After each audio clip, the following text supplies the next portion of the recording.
Thank you for joining us here today. I'm Fabiana Bacchini, Executive Director of the Canadian Premature Babies Foundation. CPBF is a charitable organization, and our mission is to support and educate Canadian families of premature babies. This Premi Chats series is one of the many initiatives we have to bring information for NICU families and healthcare professionals. Here, every Friday, we talk with experts, researchers, and parents who share with us their experience and knowledge.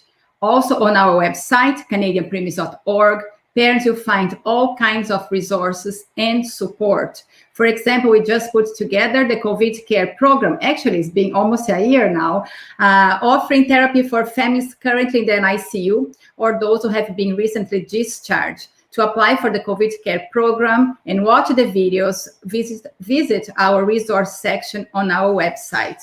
And today we are going to talk about a research study that explores a new model of care for families and babies transitioning from the hospitals to their home. Today I have here with me, I'm going to add them to our stream. I have with me Analyssa Cardenas, who is a clinical research coordinator at the Hospital for Sick Children. In addition to coordinating research projects in the complex care program at SickKids, she also leads the recruitment for the CCENT study at Sunnybrook Health Sciences Centre. She has a Master of Science from the University of Toronto and is excited to contribute to meaningful pediatric research. Analyssa, thank you so much for joining us here today. Hi, thanks so much for having me. I also have here Annette Von Bergen, who has 32 years of experience as a neonatal nurse, working with infants who are born prematurely and or requiring surgical intervention. Annette has witnessed the positive outcome of involving families in the care of their babies. She has recognized the need to support parents who have a baby in the NICU with knowledge and mental health support. This has led her to become involved in the Family Integrated Care Study, and as well as the coached, coordinated, enhanced neonatal transition, the CCENT study. Annette, thank you so much for joining us here today. Thank you, Fabiana. I'm happy to be here.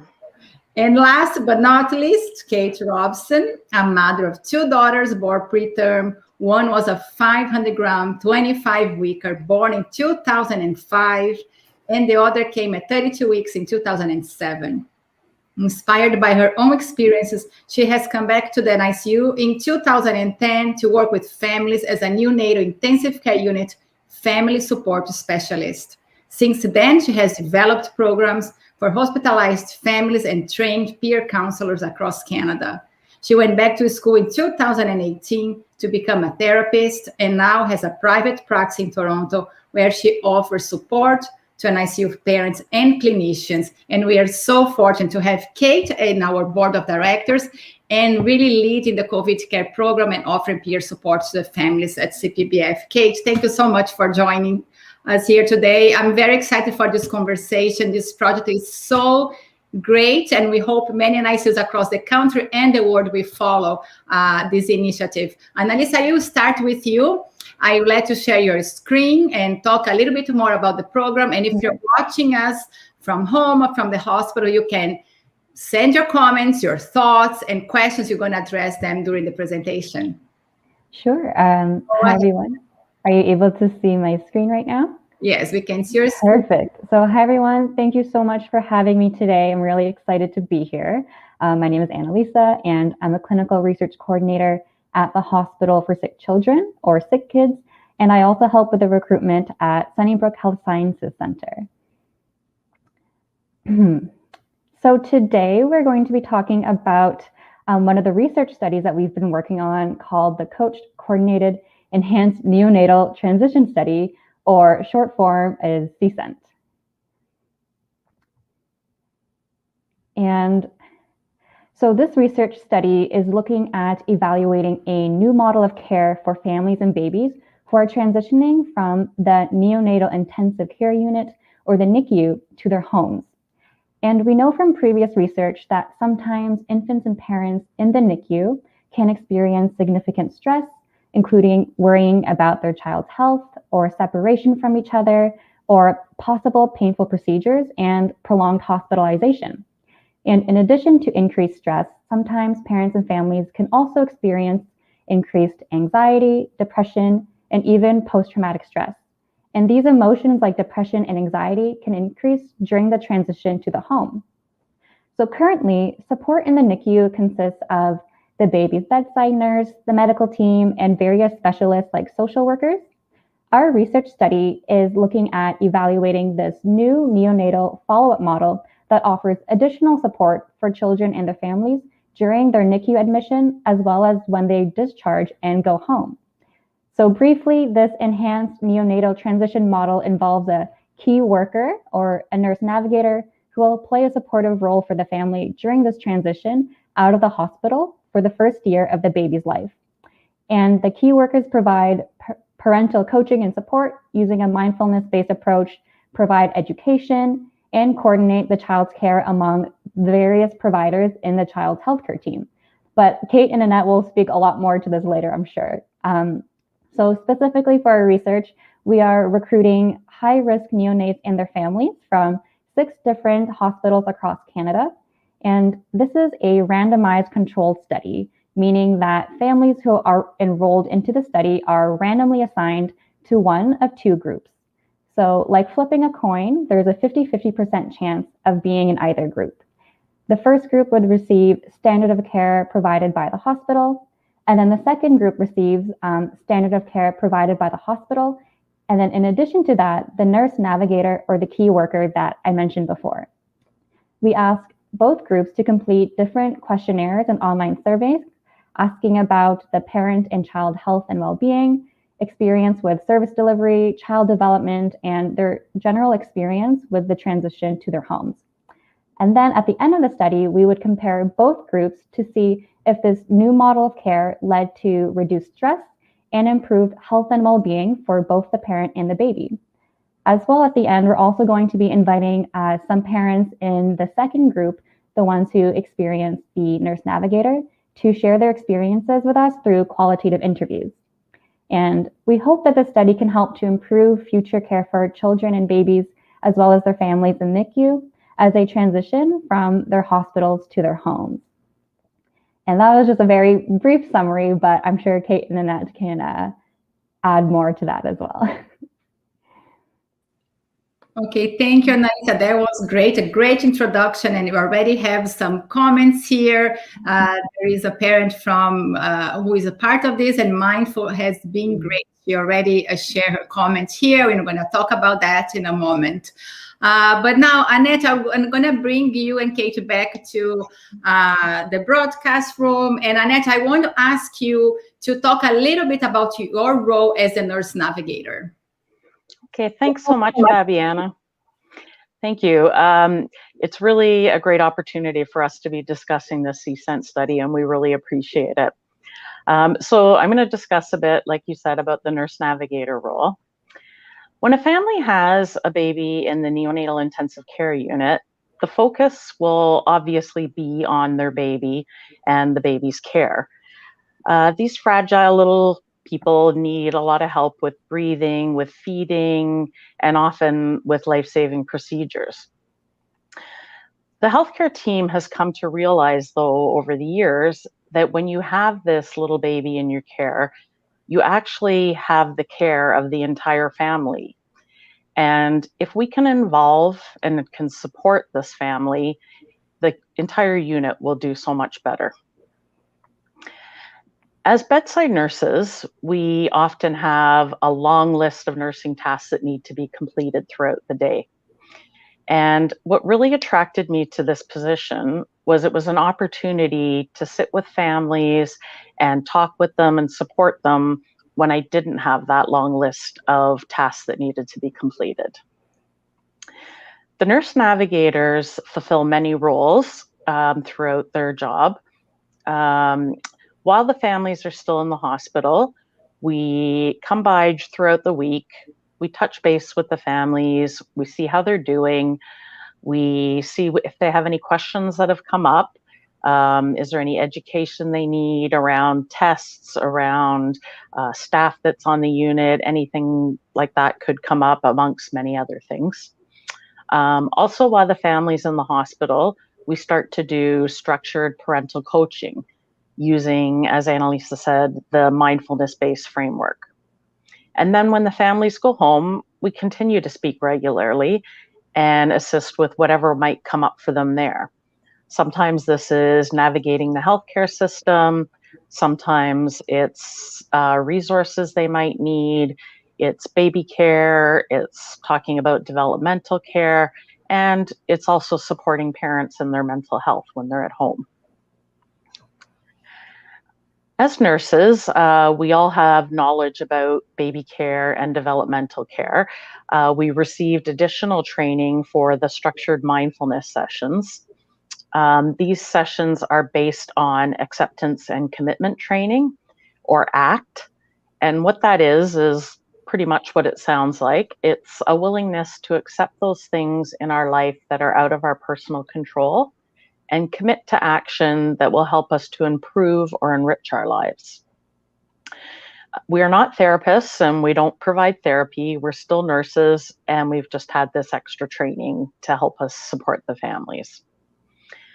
The main tool that we use in the mindfulness sessions is called the Matrix. And when we're using this tool, the Matrix, what we look at is finding out for each person who and what is important to them and what they want their life to be about. And then we look at behaviors and things that might pull them away from those values and important things in their life. And along with each of these sessions we also do a mindfulness exercise with families. We do a mix of sometimes just having one parent in the sessions. Sometimes we have both parents as a couple. And we also try to encourage people to bring a grandparent or an aunt or a friend or somebody else who might benefit, who is also looking after the child. Some of the feedback we've received from families is it's really nice to have a consistent person that comes by, a point person that they can just kind of have a sounding board in, someone who can empathize with what they've gone through in the NICU. You know, as most families know, there is a lot of staff changes that go on while they're in the NICU. Doctors change, nurses change, and just to have a consistent person throughout their journey has been really important to families. They really appreciate having a lot of their feelings normalized, just to know that this is common amongst parents who have babies in the NICU, to have those feelings, and that it's normal to be feeling that way. They appreciate being recognized as a family and checked in as a family, instead of just having the team coming by and saying, how's the baby? It's another person to check in and say, how are you guys doing? How are you doing as a family? And we've also received feedback from families saying that couples just really like sitting down together, talking about their values together. It creates another bond between parents when they do that Matrix tool and these sessions. And also with COVID, there's been a lot of disconnect with these people from their families and friends, and they just can't see each other. And when you have that little baby at home, you want to protect them even more. So there is a lot of disconnect from people, and it's just kind of nice to have another person that they can share concerns and share joys with, and that person that's been following them all along. Some of the needs that families have expressed to us are, you know, again, around the baby care and developmental care. Sometimes they need community resources, like where's a breastfeeding clinic? I've had something new come up. Sometimes it's, how do I get a hold of that public health nurse again? One of the hospitals has a rapid response nurse that they can send out to help families. So that's a great resource that we're able to hook them up with. Sometimes they need to know who should I call about this problem? Another thing that's come up, what do I do about that? Those sorts of things. We can sort of teach them what to expect when they go to the follow-up clinic, the things that they're going to help them with there. And a big part of the needs that we've discovered is that parents really need that mental health support. When they're in the hospital with that little baby, there's a lot of anxiety and stress that comes up. And there's a lot of anxiety and stress that comes up as they're transitioning to go home.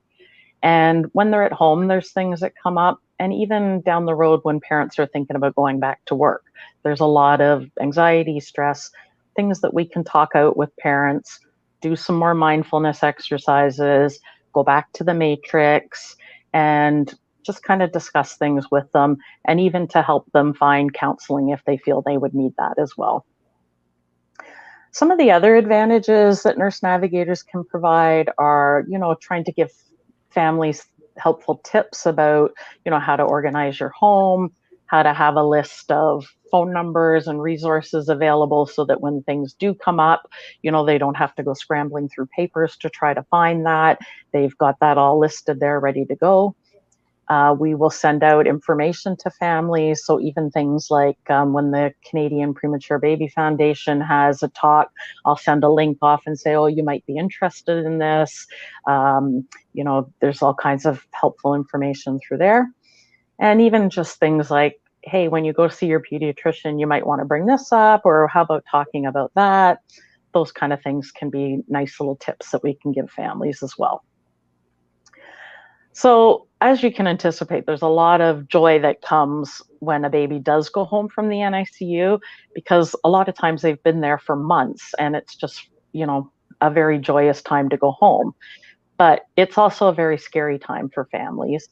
They've gone from this high-tech environment where they have people around them all the time, and now they're going home where they're, home and alone with their partner or just alone with the baby. And we really hope as nurse navigators that we're able to help them ease through that, alleviate a little bit of that stress, and just provide some additional support in that first year when they're home. So that gives you a little bit of an idea of the nurse navigator position in the study.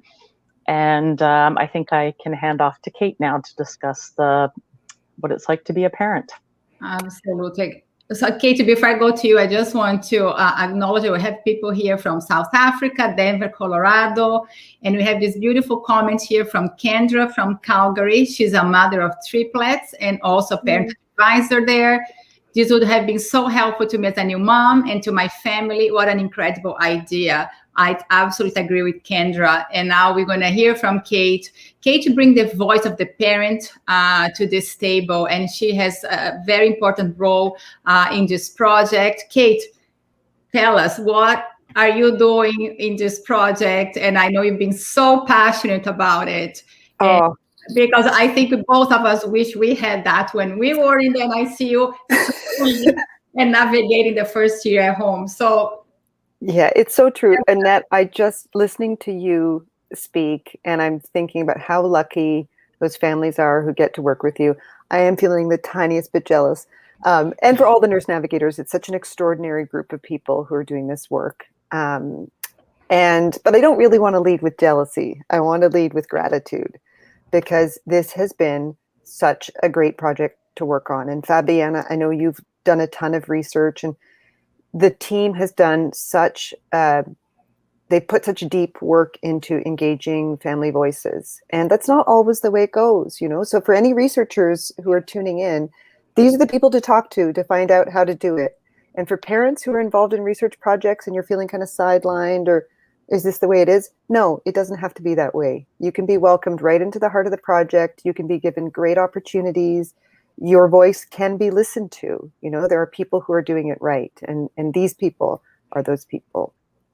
And also feeling a lot of gratitude for the nurse navigators, because you sort of walked into this project and you learned a way of doing things. And, I help with the ACT sessions at my center along with Rosanna, who's magnificent.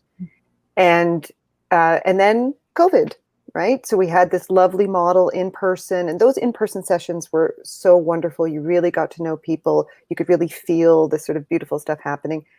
And then everything had to change. And what I found really inspiring was how the nurse navigators, nobody got hung up on, there is a way of doing this. It's like, okay, what do we do? And and Annette, you brought up that, that the ACT model is very values driven. And I found it really beautiful how I felt the study was kind of embodying those values. It's like, what is the primary thing that we're trying to do? We're trying to connect and support people. So yes, we have to protect the study and make sure that it's valid and all of that. But we've got to do the work. We've got to connect with the parents. And so, okay, let's do Zoom. Let's do this. You just rocked and rolled with all the changes and you made it happen. And again, it's sort of a wonderful example of how there are no excuses. If this work is important, we've got to find a way of doing it. So if I had a hat, I would take it off because you made it happen.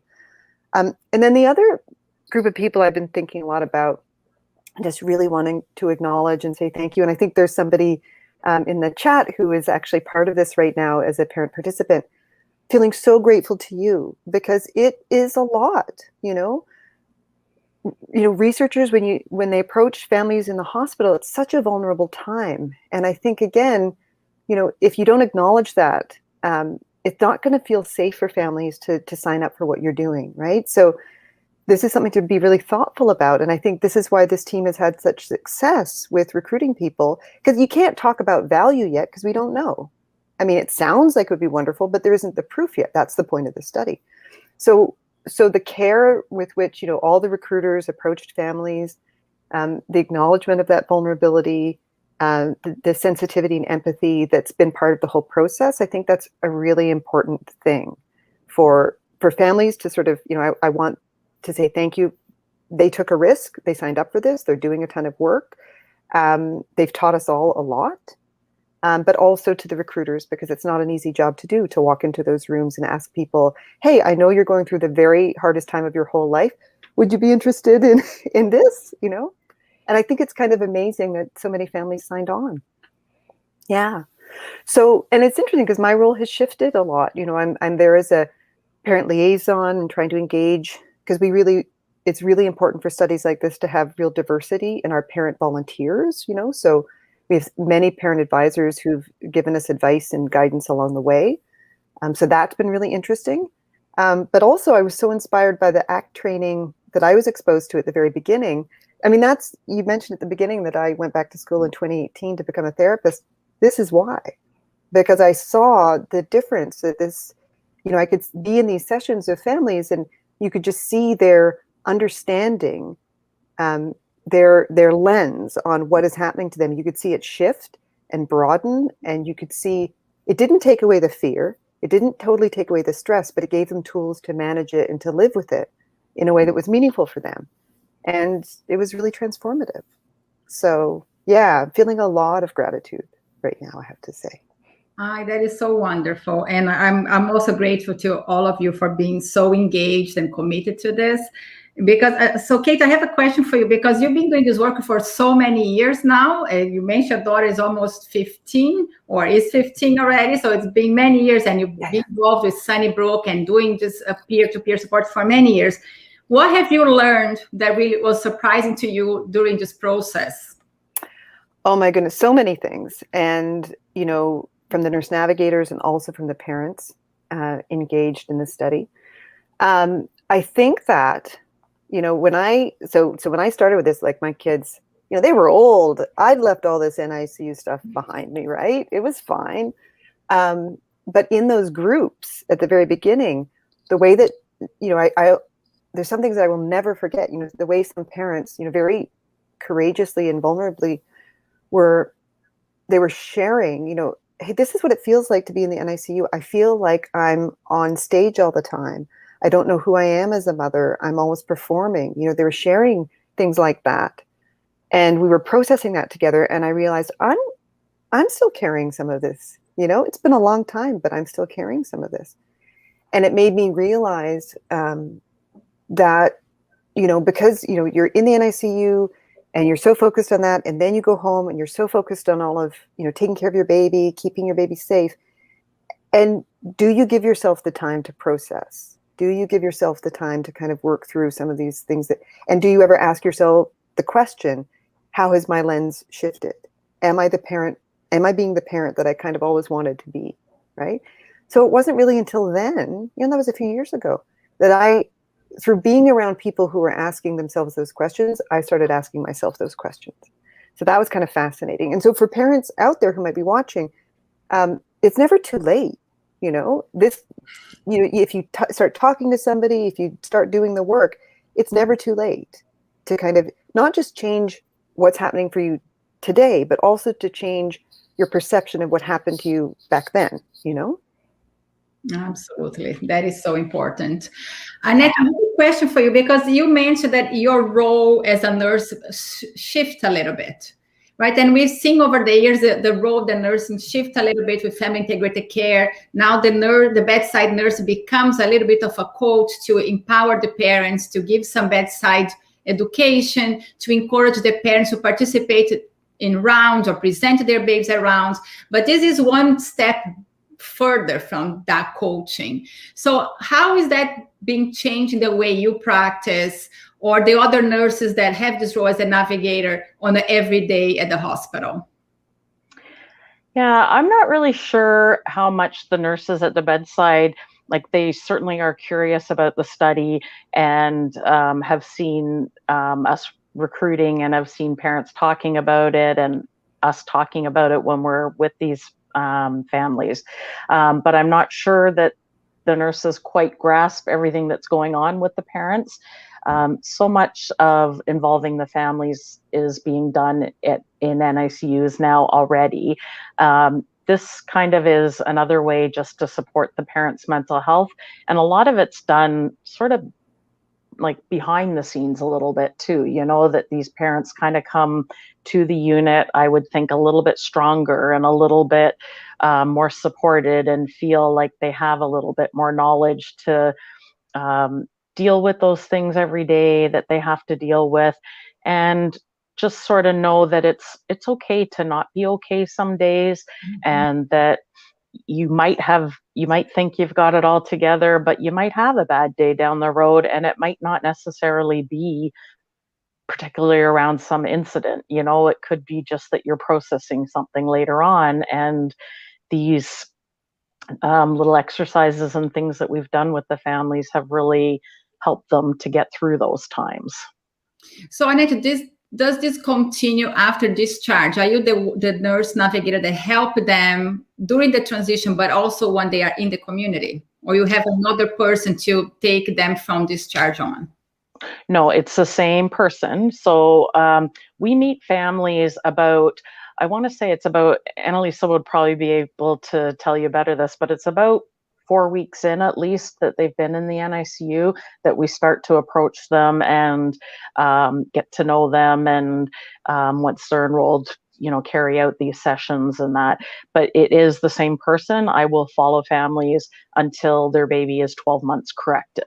So it's a good year that they're home, that we're talking to them and conversing about any issues that might come up. Okay. Analyssa, anything to add to that? Because we have a question that might be more for you. My son was followed by a dietitian in the ICU since he left. He has very much been an anchor for his care. Would you consider opening this study to other healthcare professionals? I could see the benefit of this program, but having one more follow-up on top of all the other follow-ups could be stressful. Any comments on that from the research point of view? Yeah, I mean, that's a really interesting thought, and it's a great idea. I do know that from the beginning, I think the nurse navigator role was developed because the nurses are there from the beginning, and it really helps with continuity, having like a single designated person who knows everything from day one about the baby, and like being able to understand how to coordinate that care and having all that specialized training. But yeah, it's a really interesting idea. Definitely something to think about in the future once we see where this goes with the nurse navigator roles. I know we ask a lot of questions about that as feedback to both parents as well as the healthcare providers involved in the study. So yeah, we'll see. Maybe Annette or Kate, you have more thoughts on that, potentially involving other healthcare providers. I do think it's such a wonderful idea. Just because it's a way of thinking about your experience that I think kind of belongs, and it can show up everywhere. Feeding is one of those really interesting areas too, where there's this sort of experience that's going on for the baby, and then there's also the experience that's going on for the family. In our situation, it was very stressful, teaching our babies to eat, especially my first, and we had, because she was growth restricted at birth, growth was always an issue for her. So it became something that it was a medical problem, but there was also this emotional component to it, right? Mm-hmm. So having somebody who can kind of hold all of that, and dietitians everyone I've worked with, they've been lovely people who absolutely are emotionally available. But, to have a very specific skill set or training in being able to support families with the emotional part of that, I think that would be wonderful. And I hear also that the thing that life is complicated for NICU families during the NICU stay and after. You can have, 7 different appointments in a week. How does that work? And that's been something that's just been so beautiful about the nurse navigator role, because that's part of what they can sometimes do, which is like, okay, let's work this out. This is not workable, right? And that's a thing we talk a lot about in ACT, is this not good, bad, but is it working for you, right? And so 7 appointments all over the city, that's not workable. What can we do to make that fit into your life better, right? So I hear that. We don't need anything to be more complicated, that's for sure. Absolutely. But I feel like when I left the ICU, I lost all my support system, as Annette had mentioned. Like I had everybody by the bedside, nurses and monitors, and I bring my baby home with the monitors, but there's nobody else besides me. And my husband was working full time, and I have a 3-year-old at home. And all these appointments, yes, back to now that you just mentioned that, Kate, I said, okay, that was not working for me, but I had to do it because I had nobody to guide me. And how amazing would be to have had the nurse navigator really to organize and help me to organize my thoughts and my feelings around that. But Analyssa, there is a question here, I think it's more for you. Why do you wait until 4 weeks in to involve the navigator? Yeah, that's a really good question. So my role is, back when we were still recruiting for the study, I would approach families in the NICU to invite them into the research study and to tell them a little bit more about that. But we tend to wait at least 30 days, especially if they're premature babies, just to ensure that we're being sensitive in the time that we are approaching them for this research study, because I know that there are a million other things that parents are probably thinking about, and we kind of just give that time so that they can manage any other more important challenges that are coming up beforehand. So we try to give a little bit of time just to make sure that we're being sensitive to the parents' needs as well as the babies. That is wonderful. And Analyssa, can we talk a little bit about the Child Bright? Because this is a project of Child Bright. That is a pan-Canadian network that aims to improve life outcomes for children with brain-based developmental disabilities and their families. I have the website here that has a lot of information on the Child Bright and this project. So just give us a bigger picture umbrella what that is.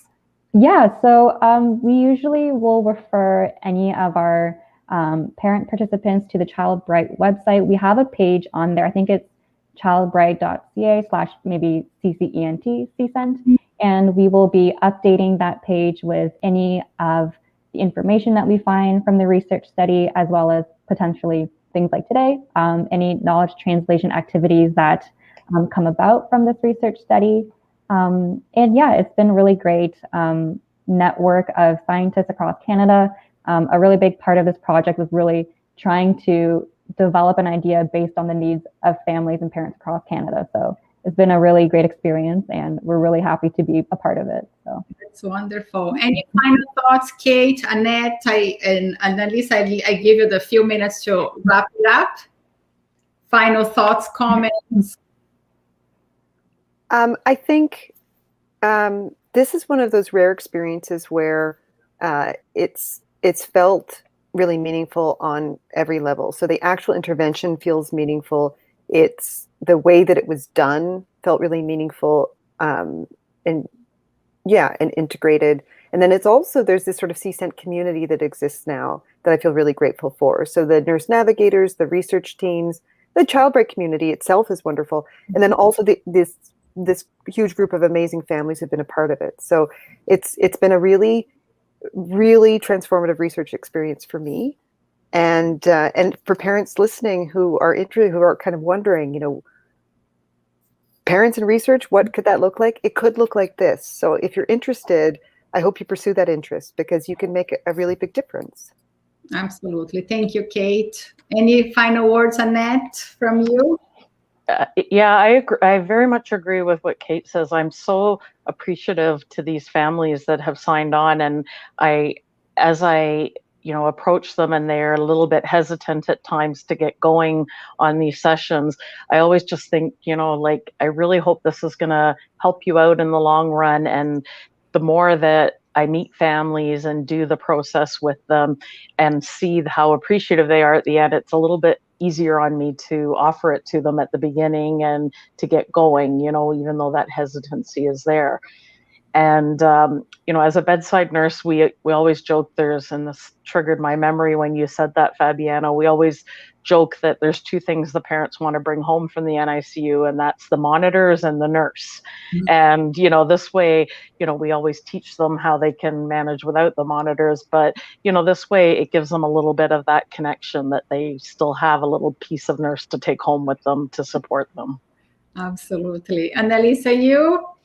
Yeah, I guess just echoing what's already been said, I've been involved in a few different research studies, but this one has felt so special to me, because not just like the impact that I see when I approach parents in the NICU and like being able to follow them throughout the 12 months and checking in with them to do questionnaires and things like that, but being a part of such a great team and learning from individuals such as yourselves, like nurse navigators, like parents and families, it's been a really great, I guess, model for what research could look like and the impact that it can have on real lives. So I feel very fortunate. I'm really happy that this has been such a great experience.